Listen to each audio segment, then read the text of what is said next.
A victory for gay rights advocates today. The Supreme Court ruling that LGBTQ employees can sue for workplace bias under the Civil Rights Act of 1964.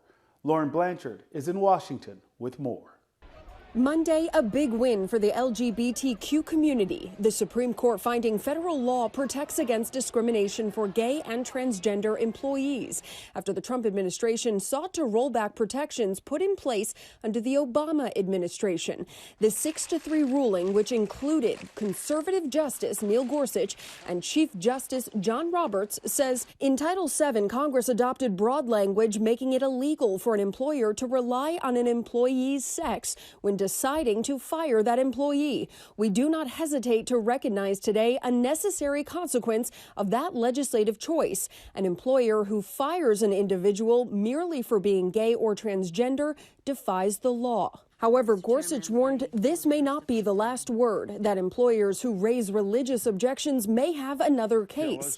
In the dissent written by Justice Samuel Alito, he says the court is overstepping its abilities, writing, "There is only one word for what the court has done today: legislation." The document that the court releases is in the form of a judicial opinion interpreting a statute, but that is deceptive. They've ruled, and we live with their decision. That's what it's all about. We live with the decision of the Supreme Court. Very powerful, a very powerful decision, actually.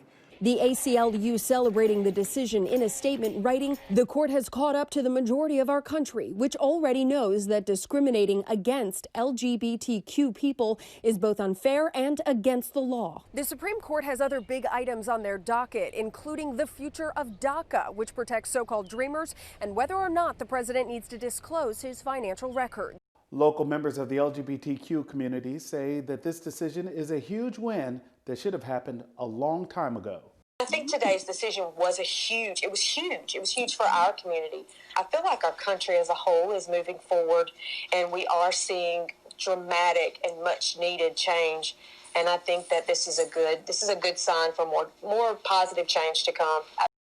Pastor Brandolyn Deere says this is a step in the right direction, but she hopes to see similar laws passed to protect the African American community.